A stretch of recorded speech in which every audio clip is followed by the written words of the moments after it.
Welcome to Triangle BNI. Today's show is brought to you by Oak City Tech. Folks, I've been telling you every week, it's a crowded world out there in the digital part of promoting your company, the digital world. Oak City Tech can help you with web design, SEO, social media, anything like that. Help get you found, help get your word and your message out. They can help you do that. Go to oakcitytech.com. Tell them what you're looking for. I know they'll be able to help you.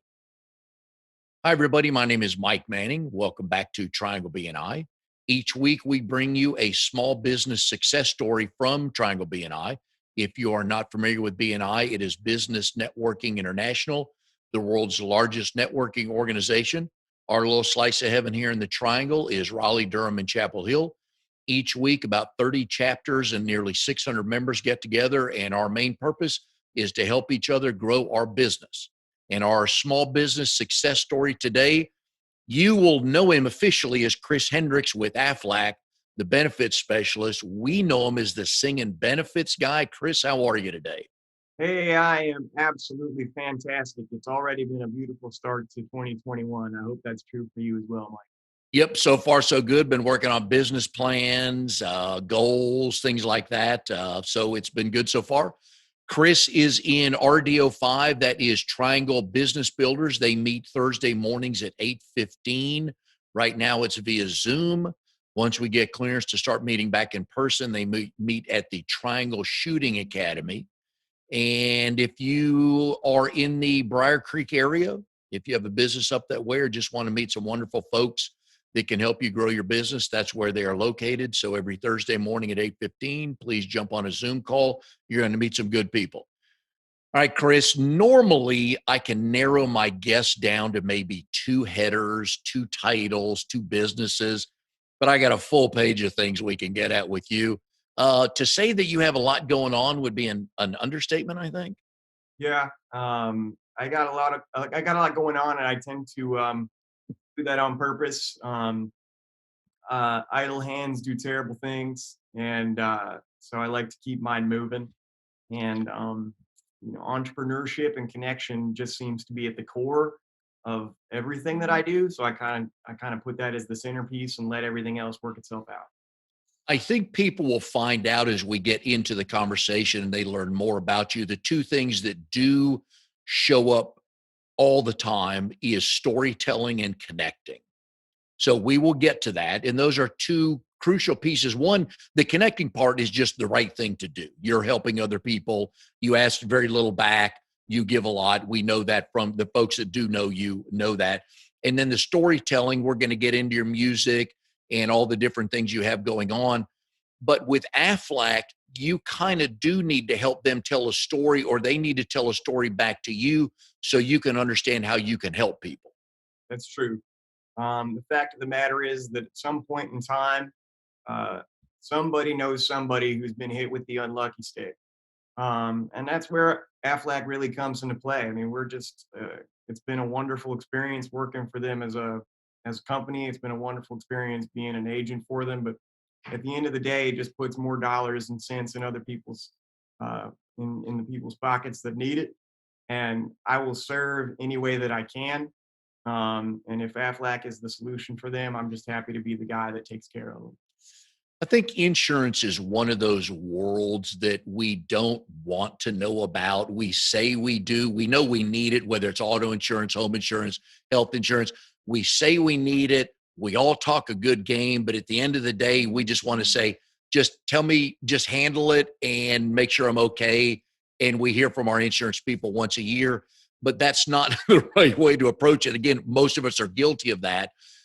But when it comes to the health insurance side, we don't realize there are other things we can do to add to our current health insurance plan from another company or wherever we work. Yep. That's a really good way to put it. I think that for most people, as far as it comes to insurance, the devil's in the details. And 'cause especially right now with everything going on in the world, people don't like details. But that's my job. My job is the details. And so in my case and in AFLAC's case, the angel's in the details. I'm going to be the guy that when it gets down to it, when it gets down to the nitty gritty, I'm going to know the specifics And I get to treat you like a human being, whether it's over Zoom or in person. And that's why I decided to dive into this world, because you do not succeed in the insurance world without long-term personal relationships. The same to be said with BNI, of course, but it's especially true with insurance. And if you're succeeding early on, you're not going to succeed for long if it's not about the personal relationship development. So, And yeah, I've talked about this a lot on the show and in my coaching world. We don't really care what the logo is. And one thing BNI has taught me is shop local. There are 1,000 of you at least. There's a excuse me. There's 1,000 of me. Most of the companies kind of do the same thing, not 100%, but kind of the same thing. And it comes down to, do you know your local person? The best example I give is my chiropractor, Dr. Ashley. I've given her permission to work wherever she wants to. I don't care. I follow her. And in your world with the insurance, it's, do they have your phone number to call? yep. And I've noticed that again, in your insurance world, man, we see everybody on TV, we meet everybody locally. But at the end of the day, are they comfortable with you knowing that you're going to look out for them? 9 times out of 10, the bigger entity that you're dealing with, the more likely it is that you're going to be dealing with a squawk box, computerized squawk box over the phone that sounds like an early episode of Charlie Brown. And I just know that from personal experience. I mean, I grew up basically in a hospital from the age of 4 on, had lots and lots of operations, and I've seen firsthand what the squawk box does for people. And the fact is, it's nothing, you know. And if all I got to do to succeed is be more personal than a squawk box, then I pick the perfect business, because it's so easy to be kind to a person regardless. And there's a big difference between a national brand and then a national brand with a local rep and a Yep. local touch. And I think that's what you bring to the folks. Thank you. I appreciate that. I like to think that I do the same. Let's go talk about you. One of the things that makes you and such a wonderful story is, let's go back to when you were 4 in the hospital, diagnosed with cerebral palsy at the age of 4. You have overcome, dealt with, adjusted, whatever 8, 10 words we want to put on that. But I think that's given you a pretty unique perspective into options, what people need, questions they should ask. But I got to believe when you're sitting down with somebody, you understand kind of what a lot of folks are looking for or dealing with if it's not in the normal insurance world. Well, I feel like I have a solid answer for that. So it's one thing to know details because it's your job. It's another thing to know details because it's your life, right? A lot of people can be great at their job, but if you're missing empathy, if empathy is not part of the equation, then you can grow all you want in your job. You're not going to grow at all as a person, right?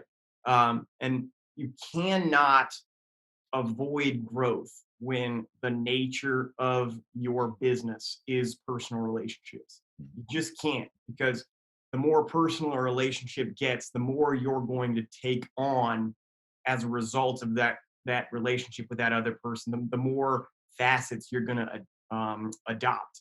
And so I have such an appreciation for having experienced, all of the things that I've had up to this point as far as spending time in the hospital, because while cerebral palsy does not reflect what everyone is going through, for example, a diagnosis of CP is obviously vastly different from, a diagnosis with a big C, cancer, right? But they don't have to be the same to have developed an empathetic heart.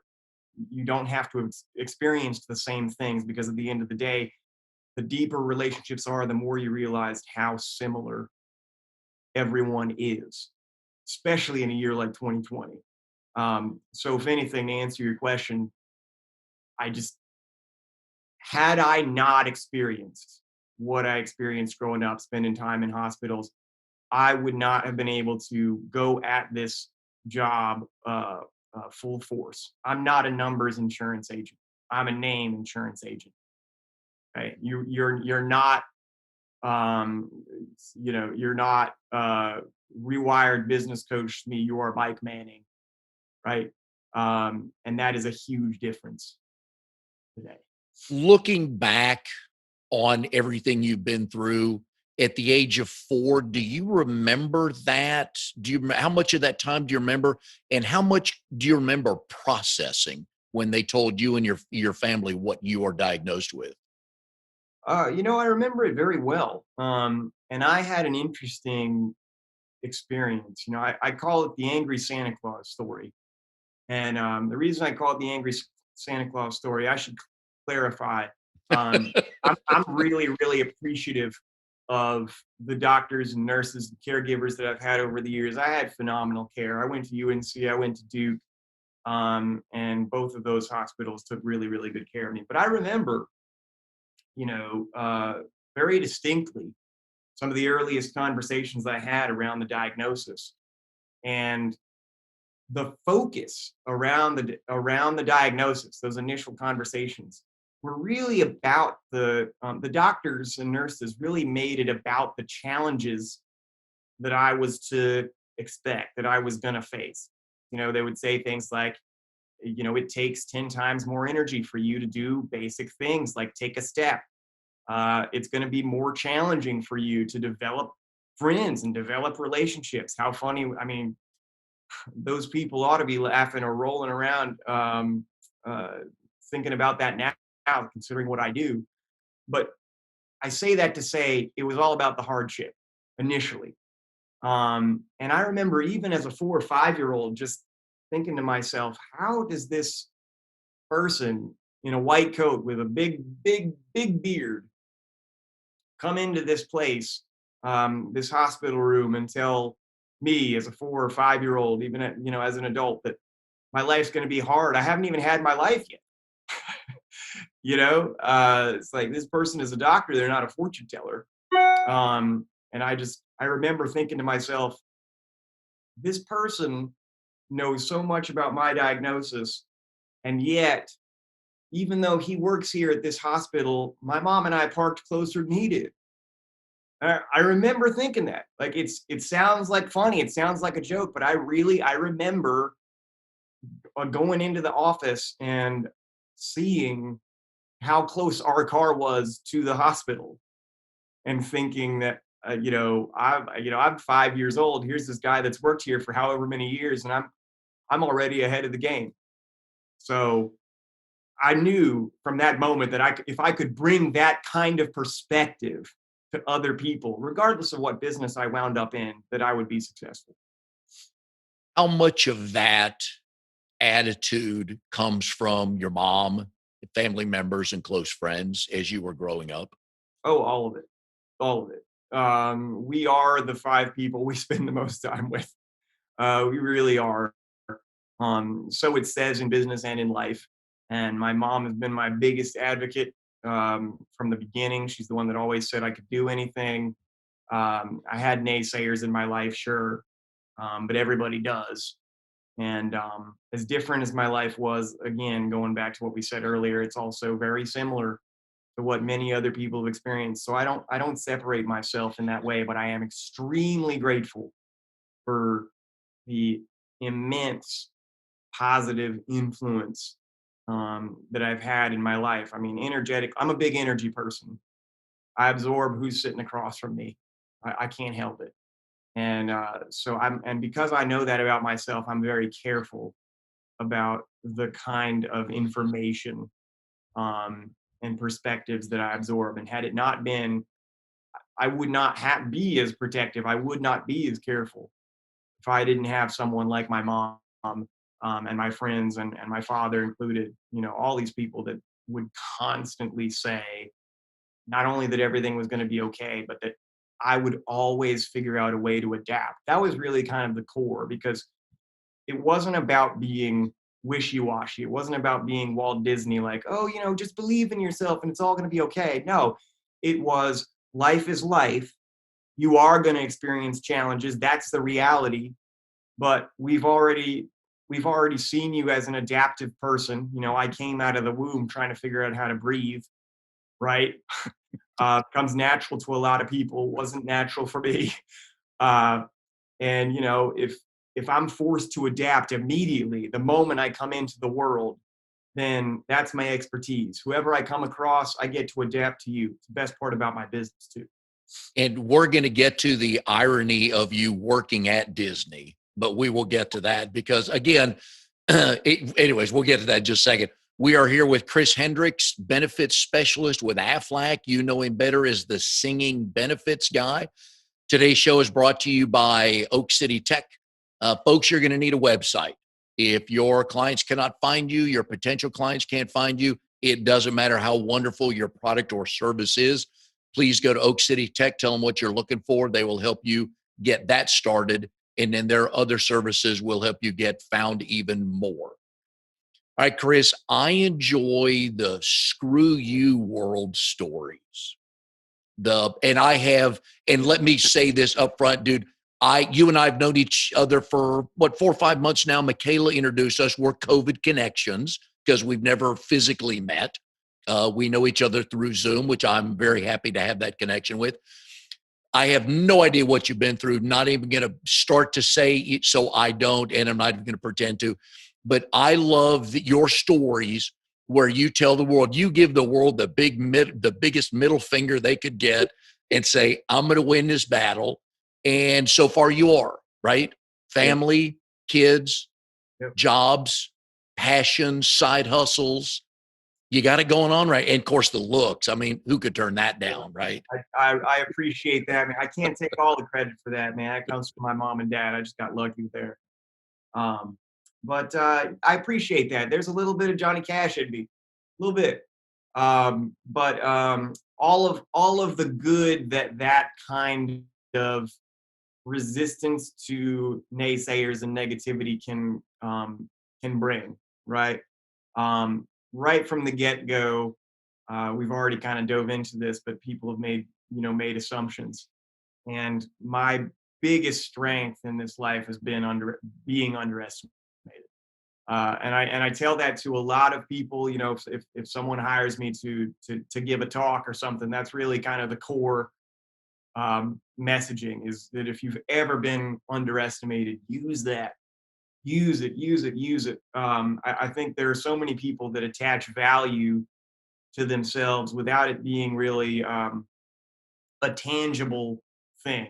They'll say things like, this guy's got a big heart, or this guy's got a big smile, and that'll just really serve him. It's like, well, what does that really mean? Okay, but if you start to really look at yourself and focus on, hey, okay, I have cerebral palsy. That's my diagnosis. But a real world business advantage of that, especially when it comes to networking, doesn't matter if it's Zoom or in person. Whenever I show up in a room, I've got a unique look about me, period. I've got a unique, memorable look. And that's not me being braggadocious. I'm talking to anyone out there that might be facing, some sort of physical a limitation that other people can see. Not all scars are visible. I'm lucky that mine is, right? And if that makes me more visible to other businesses so that I can develop more relationships, then I win before I walk into the room. And if people can have that perspective about themselves, we would have a lot more growth and a higher GDP. Yeah, that is true. There are a lot of folks that post on social media. A lot of times they're these feel good quotes. And you alluded to that a little bit. And I'm not a big one on quotes. I'd rather talk to somebody, and that's how I connect versus a quote. But in reality, that one quote that said mindset matters, that's kind of what you've adopted early on, wasn't it? Oh, especially the right mindset. And it's funny, I was talking to Deresh Marshall about this morning, and I work with her. She's phenomenal. She's a phenomenal coach, as you are. And we talked about fixed versus growth, right? Growth mindset is so important, and you can have you. I learned recently that it's not about people having one or people having the other. Some people can have both. You have a growth mindset, but then you have certain things about you that get in that way. So for me, I'll use myself as an example. I'm all about growth mindset, but sometimes that fixed mindset aspect of self-sabotage, like, oh, I'm doing a really good job. I'm doing a really good job. Oh, and then I'm offered this thing and I don't know if I'm worthy of taking it, right? Then all of a sudden you have a barrier that gets in your way. And so it's having really staying focused on that perspective, especially throughout a year like 2020 and all the things that have gotten in our way, I think is very important. So to answer your question, yes, growth mindset is a part of who I am, but I'm also human, and figuring out a way around those fixed days has certainly been something I've had to experience as well. I'm curious to know a couple of, I'm a big moment in time guy. When a decision is made and you go this way instead of that way, how would things have changed? Or is there a moment or two in your life where you knew, because of your physical limitations that you have, not the mental, let's talk about physical first, that you realize, well, I'm probably not going to be able to do that. So I need to, I need to understand that. And then was there a moment in time where somebody said, Chris, you will never do that? And you did and thought, okay, there are some things I can do or do better than other people have expected me to do? Sure. I'll be succinct. I got two quick answers for you. So the first one is absolutely there's a moment when I realized certain limitations. And that would be when I decided it was a good idea to try out for the middle school basketball team. Like, look, I don't know. I don't know where this pretty face of mine came from, but it certainly wasn't always this way. When I was in middle school, to say that I had an awkward look about me is a dramatic understatement. I mean, there's usually like a seat at the table in middle school or high school for like the awkward, the outsiders, if you will. I was way beyond outsider. I mean, like I had Terminator legs. I was wearing KFO on my legs in order to walk. I had a walker. I had braces. I was more metal than human. I had a hitch in my step. And I just thought it was a good idea to try out for sports because that's what everybody else did. And if you could have seen me on the court, just trying to just keep up with these guys that were like 3 and 4 feet taller than I was less than 100 nothing. For anyone who's seen Rudy out there, 100 nothing, 5 foot nothing. I mean, I was less than shrimp. Shrimp ate me. And to say that I just got absolutely annihilated is an understatement. So that was the like, okay, I probably am not going to be the next Larry Bird. That's probably not in the cards. But then I also had people that said, I have a tremendous passion for music, and I've been singing for about the same time that I've been, or right around the time I was diagnosed when I started singing, if not before that. My mom would say I was singing in the womb. But I had tons of people that say music wasn't in the cards for me, that I would be too odd, too outside the box for music. I had people say that, people would like my voice but not like me on camera. I had people say that I wasn't pretty enough for the music business and show business. These are actual quotes, by the way. I wound up for the first for my 20s was a music career, and I was blessed to have had some fortunate things happen to me. I kept playing, kept writing, kept singing, and as a result of that drive and a lot of luck too, I got a chance to tour with some of my heroes and see most of the U.S. and Canada and even a little bit of Europe playing music. So. Just passion dictates everything in business and in life. So I want to go back to basketball, but when they left you open, you could knock down a pretty good 15-footer, right? Oh, clearly. Come on. By clearly, I mean absolutely not. I was lucky to get a brick, to be honest with you. If I'm, Oh, come on. The story is when they left you open, you were, 1 out of 3 at least from 15 feet, right? oh yeah, oh yeah, oh yeah. Now, talking about your music, though, it is so important to you. You've had songs published in films and through sports entertainment. Yeah. I was fortunate. And again, it's who you surround yourself with as much as it is your drive and mission in life. I think they're kind of collective things. But as far as that specific success, I was fortunate to have, I wrote a song called Noise. And for a time, it was the theme song of our very own North Carolina Hurricanes. Back when Doug Wharf was the VP over there. And that was a wonderful time. The Florida Panthers as well. Um, I had a couple. I did all the way up until till relatively recently. I did music for a short documentary about persons with a couple with Down syndrome in love and how they navigated their relationship through this time, the pandemic. And I did the music for a Christmas film that came out last year called Carol of the Bells, and it stars the um, oh gosh, of course it's leaving me when everyone's going to look at this recording, but the guy who played Walter White Jr. in Breaking Bad, he's the lead in the Oh, yeah, I know exactly what you're talking about. Yep. but yeah, I did the music for that, and so it's still a part of my life, absolutely, and a part of my business as well. Who gave you that gene?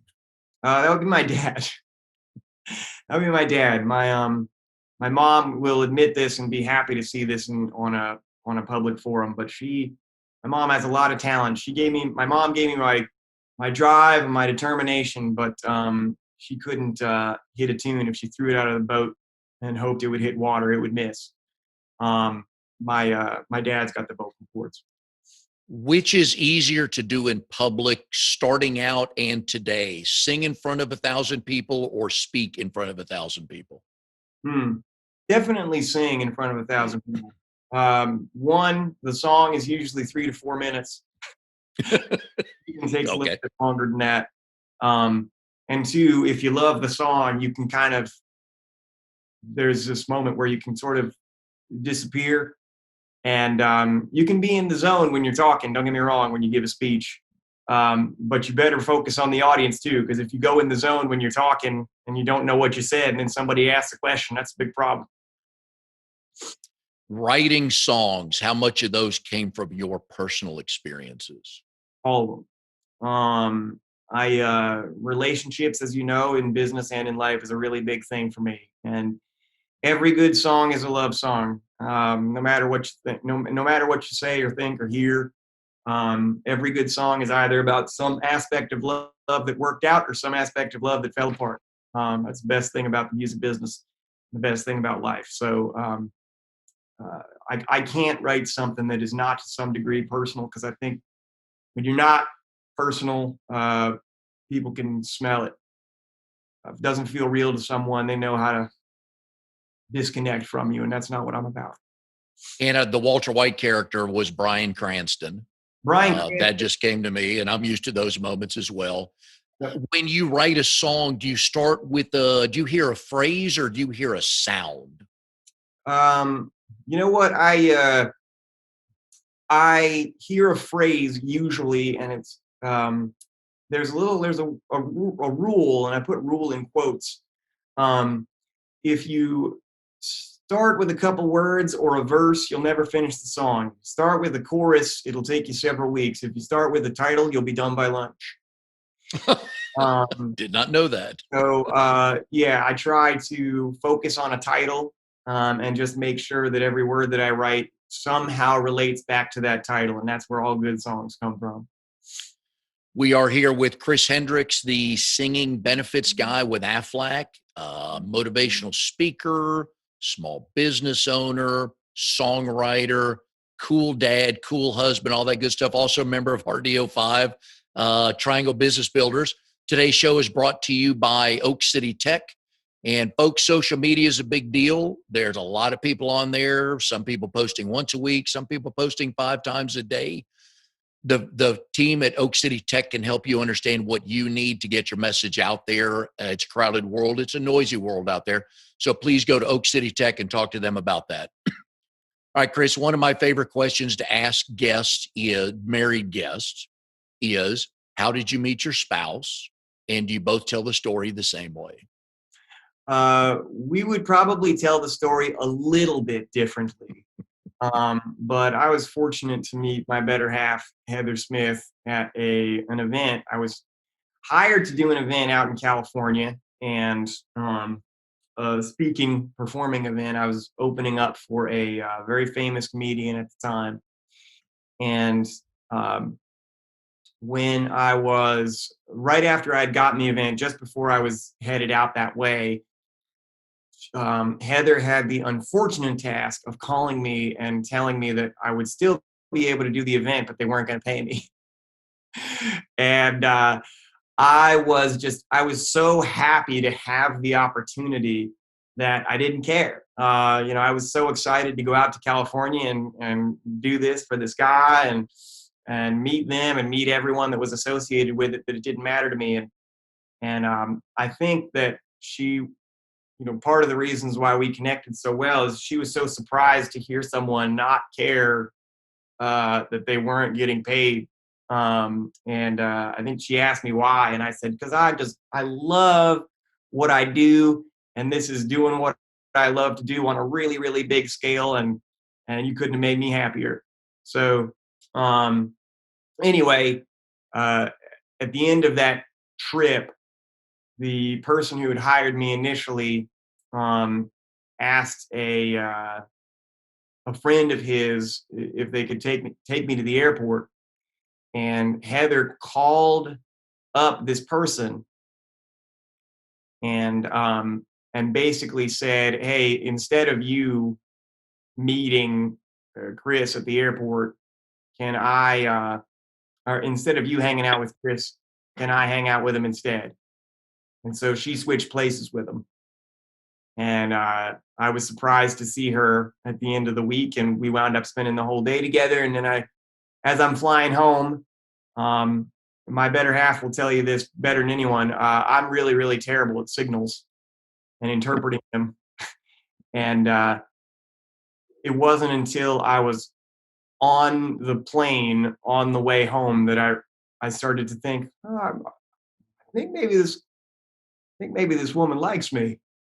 And so after I flew home, I called her back a couple days later, and after my roommate at the time basically slapped me in the face and said, "This woman has feelings for you." I said, "Oh." I called her up on the phone. Turns out everyone else around me was right, and that's how it all began. We are sometimes the worst at picking up on signals, aren't we? Indeed, doesn't serve you well in business or in personal relationships, but luckily I've gotten better at that since that day. And then what kind of conversations did you guys have about cerebral palsy and what you deal with day in and day out and how that would affect her life? Well, those things sort of came up naturally as the relationship became more personal and we got more and more connected. It was very situational. We didn't have as many conversations initially, as much as, say, for example, when we moved in together, I had to be the one to remind. I mean, she'd already picked up on this, but I had to be the one to re-emphasize, like, "Hey, I'm here to be an emotional support and help out financially, but you're gonna have to get Mike over here to pick up the couch because that's just not gonna happen." As far as you know, I'm just as bad at picking up couches as I was at middle school basketball. So, um, and these are, you know, once we kind of realized our strengths and weaknesses as a couple, it was a lot easier to embrace. I would it's my space in the relationship to have put my heart out there, and really be a solid, strong emotional support. And Heather is picks up things, you know. She has to carry my daughter, and it can be hard sometimes, but also it's a blessing for her. She gets to hold her more, and I hold her in a different way, so it's all a matter of maintaining that positive perspective.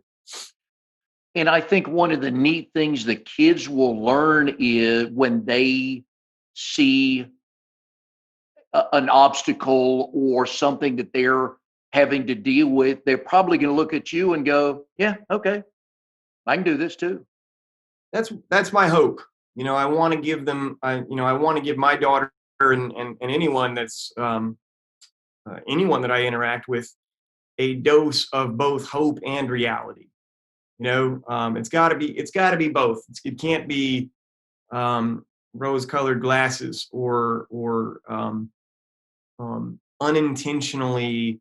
I hate to use the word unrealistic because I don't really believe in that word, but um, sh- um, light expectations for life, because that you're loved by life when life challenges you sometimes.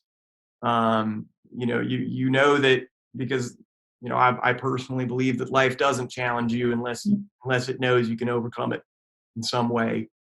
So And we talked earlier in the show that you have a ton of things going on. I think one of your neater titles is Chief Inspiration Officer of Perfectly Afflicted. Perfectly Afflicted is a wonderful nonprofit entity that I was fortunate to start with my partner, business partner, Jeff Lawson, about 5 years ago now. It took a while to get the nonprofit status, but we're all about social emotional empowerment for young people. Um, and before the pandemic struck, that was really our mission, was going around and speaking to schools. I had been speaking to schools since 20, even before 2010, because I did some speaking in college. But Perfectly Afflicted was really an evolution of that. And the mission was just to remind young people that they matter and that they're worthy. They're worthy of themselves. They didn't need to um, uh, seek fulfillment from other people or from the world. That it was something that they could find internally. That's really our message, that we deliver to young people, and that's our mission. How much of your day how much of your day are you involved with that? Well, it used to be a whole lot more. The pandemic really, really impacted it. We were steadily reaching out to schools, and we were a part of all of the conferences that, the scholastic conferences that attach us to schools. We were a big part of the Exceptional Children's Conference that happens every year in Greensboro, and several other scholastic conferences. And that's where teachers get in touch with us, and then the teachers go to say, their principal or what have you, and essentially pitch us as a presentation to the school. And then at some point, well, not at some point, when the pandemic hit, we had to really shift gears and figure out how we were going to impact young people digitally. So right now, we are in the midst of kind of revamping our business plan so that we can figure out how to be just as impactful digitally as we are physically. And we had our last board meeting a week before the holiday, and we're going to be meeting again next week. Is there a common theme these kids are looking for or that they need? Well, I think that they're looking for acceptance, and I think that they need empowerment. You know, there's so many different ways to realize that you matter. But, when you're a young person in middle school and high school, and for me, specifically, this is why we went on this journey together, because I did, in middle school in particular, I wanted to disappear, man. It just was not a positive time for me, quite a dark time, in fact. And very few people knew about it. That was a battle that I waged on my own. And the more on my own I tried to make it, the heavier it weighed on me. And I knew, starting Perfectly Afflicted, I just, me and my partner did not want young people to have to carry that same burden, and feel like they were alone. So uh, I think that the more creative you realize you are as a human being, the more the more empowered you feel. And so we use things like music and speech and creative workshops for young people to kind of unleash the things that make them feel, not just be unique and different, but really feel it.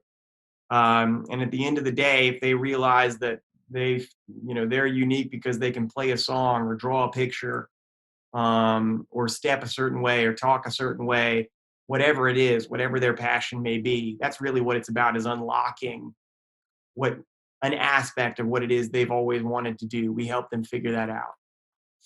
And I've gone through nothing you've gone through. Are these kids better hearing that message from you because you've lived a lot of those things that they're probably facing than someone like me? Well, I don't think so. I think that we all kind of carry our own story, and everyone's story has value. And I think not enough people realize that. You don't have to have gone through something um, uh, traumatic to come to that realization. There are, like, that's the beauty of living, is that every day you live, every moment has a lesson in it somewhere.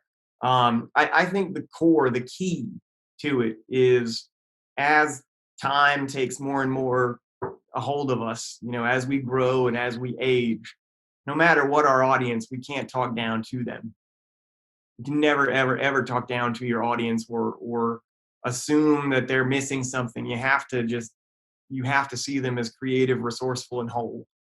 It doesn't matter whether they're in elementary school or in college, or it's, someone of your experience. Um, you have to speak to them on the same level and respect them as a peer, because every single person you interact with knows something you don't. Yeah, you are correct on that. And we talked earlier in the show that storytelling is weaved all through your life and your businesses. And one of those elements is also Kite Rush Media. You work on personal branding and digital marketing. The more I listen to you talk, so when you're working with these kids as they're trying to figure out who they are and what they are and understand what they can do, that branding in the corporate world, branding is kind of greedy and it's got dollar signs on it. It's kind of, we're just trying to do that. But for these kids, they really do need to understand their brand is, hey, this is me, but this is me. Absolutely, absolutely. I think it's funny. I think a lot of companies get this wrong, and I think that if companies were more like kids, they'd be more successful companies. Because when you are young, when you're, I'll use an exaggerated example on purpose, but when you're 5 years old and you're playing astronaut, you're not playing astronaut. You are an astronaut. You are. I mean, my little girl now, right now, she's come up with a game where she has friendly ghosts that hang out with her in her room, and she chases them with a flashlight and a net. And it's not, there's an aspect of her that sees it as a game, but 90% of her sees it as, no, there are little ghosts here and there, and I'm going to catch them and have conversations with them. If more companies saw their business that way, with that sense of purpose, they would grow a whole lot faster. It's not about a name that's flashy. It's a name that represents you. Who you are is what's going to grow your business and your person. And I could relate to that story. We've got a 2.5-year-old grandson, and he was with us over the Christmas and New Year's break. And we got him a garbage truck. He is fascinated by the arm. When the garbage truck comes by their house, the arm that reaches out, grabs a trash can, dumps it this way. He loves that, to the point now where the garbage truck stops and the guys get out and talk to Oliver because every Thursday he and his dad are there, and he's just fascinated by that. And the way you said that, now that I connect it, is we got him a garbage truck to play with in the house, and he picked up almost every bit of wrapping paper on Christmas Day to put in his garbage truck, which you can flip and get the trash in there. But you're right. In those moments, that's who he is. He's the garbage man, picking up the garbage or picking up the trash. That's it. Every day is day one when you're a young person. And if we could only find a way to hold on to that when we're 50, then it would just be a different world. I love that line. Say that again. Every day is day one. Every day is day one. Beginner's mind. Yep. When we're a kid, I love that. I know that. So let's go back to, before we get into that, I want to make sure I get your time at Disney. Sure. Now, you can brighten up a room. I've seen you in a room. I've been in a Zoom room with you, and it just, your energy is there. And I'll say this even if we weren't doing the show. You kind of fit at Disney. What did you do there? I did a couple different things. So, and I hopefully the reasons they put me where they put me is because they liked me. But that's a funny story in and of itself. When I first got the job there, my mother was very hesitant and wasn't sure that was the best decision for me. So I told her over the phone, I'm going to make this the best job. Doesn't matter what position they give me, I'm going to make it awesome. And I was part of the Disney College program. And at the time, this may still be the same, but at the time, the number one job everybody wanted was the job on Pirates of the Caribbean. And as a newbie, there was no way you were going to get it. And my best friend and I got a job there together, and we were sort of in the line as new cast members. And right in front of me, my best friend picks up his little job slip, and he goes, "Oh my gosh, I'm a pirate. I'm on Pirates of the Caribbean." And I was like, "That's great." And I walk in behind him, and I said, "What do I?"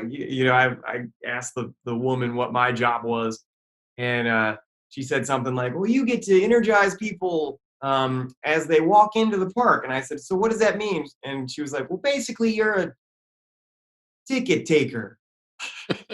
And it's considered like the second. Like you don't want that job. You don't want it. But I said, you know what? I'm gonna be the best ticket guy on earth. And so if anyone at Disney walked through wearing one of those buttons, and anyone who's been to Disney, there's a ton of buttons, a just married button or a happy birthday button or a whatever. And depending on what button they were wearing, I would sing a song. And I wouldn't just sing it, man. I mean, I would let them have it. Didn't matter how many people were in the line. And eventually, I was a vacation planner. And then I was also let's just say, for the context of this show, let's just say I got to be someone very special to young people who had a birthday. And I got to hang out in a booth and be that very, very special person that that very special person they were hoping to connect with and speak with at the park. So, happy birthday. That's all I'll say about that. There you go. Have you been back to Disney as a parent yet? Not as a parent. I've been back as a selfish single consumer, but I have not been back as a parent. And God willing, I will get to, one of my dreams is to do what my mom did for me for my daughter. So when I was 7, my mom surprised me, pulled me out of school, and took me to Disney, and it was an incredibly magical experience. I'm not saying that to be cliche. I mean, it really was. And my mom waited for me on purpose because she wanted me to be old enough to remember and absorb the experience. And I think that's really important because the magical time and the innocence that comes with it, it's not just something that leaves us, it's something that shouldn't leave us, but does. And I think when something like that happens, when you're old enough to really feel the magic, it stays with you longer. And I want to do that for my daughter as well. One of the things I've learned as a grandparent is adults forget curiosity. Granted, we have more responsibilities in life than a 2-year-old or a 7-year-old, but still we get away from, oh, I wonder what's around that corner, or hey, let's try this instead of, well, I can't because, and I've got these 9 things to do, and that's just not what we do anymore. And man, that's the one thing that's energized me about my grandson, just a curiosity factor. Absolutely. Just it's not just necessary um, for happiness. It's necessary for success, because otherwise, when something doesn't stick to the wall, you collapse. You stay curious, you'll never collapse. You ought to have a team building course where you work with executives or whoever you work with, and each you break them out into teams and they have to write a song. I actually do. I do it. Well, I do it for young people, but I hadn't thought about doing it for executives. I think that would be a really good. Uh, Make those stodgy old people get out of their shell and out of their comfort zone, and they got to write a song, and they'll probably come up with something creative, and they'll look at it and go, hey, that's pretty good. that's what it's about. That's the whole thing. Is I love it when people surprise themselves. You just have to help them open. You don't even have to help them open the door. You just have to make sure they see it. Yes. And we tend to lose that. But thankfully, there are people like you that remind us of that, who can sing on a moment, on the spur of the moment. Where's the best place and way for them to find you, Chris, to talk about working with kids? Hopefully they'll call you for AFLAC and do some business, because I know you'll take care of them. But as a speaker, as a singer, as a motivational person, to say, hey, you can do this because I've done this, what's the best way for them to get up with you? Sure. I would say my email is best. It's just chendricksmusic@gmail.com. But if they want to see what I got going on, my website is just www.iamchrishendricks.com. And if anyone's interested in any benefits of any kind, check out my Instagram @singingbenefitsguy. And I believe you're the only one in the area that probably sings benefits to potential and current clients. Am I correct? I mean, as far as I know, there might be somebody else out there. I didn't give the nickname to myself; it came from somebody else, and it was because sang to a I sang to a. The first one I did was a salon owner that, uh, because of how things were set up in her business, I wasn't able to help her. But she loved the whole experience. Like she took out she was one of the Razor's Edge salon owners, and she took out her phone, and like when I started singing to her, and her son was there, and she filmed it, and wanted to get all the other salon peeps together, and that's how it all kind of started, and it's just kind of snowballed from there. So hopefully it'll continue to grow. Any musician in history, who do you want to do a duet with? Ooh, man, that's tough. It's really, really hard. Any musician in history, I would say. Um, oh man, I would say. Oh, Can you throw out a couple? oh my God, there's too many. Any of the uh, any of the Beach Boys. Nice. Right. Um, Probably. I mean, the obvious ones: Paul McCartney, of course. Um, Really more John Lennon if he were still alive. Yep. Um, and I suppose um, if I have to give a modern, um, if I have to give a modern example, uh, uh, Billie Eilish is kind of intriguing to me. I don't know what it is. Just interesting. New and different. Yep. That Yeah. is true. Well, Chris, we've enjoyed this very much. Love the story of just you, but love the story of what you've been through, what you've overcome, the inspiration you are to those of us who, when we have a crappy day, we just need to shut the hell up. And so that's kind of how I look at it. And I appreciate you for reinforcing that. Good luck with AFLAC. Good luck with the singing. And we very much appreciated having you on the show. Very much appreciate you, Mike. Have a wonderful day and a fantastic new year. Thanks, sir. And we'll see everybody next time on Triangle BNI.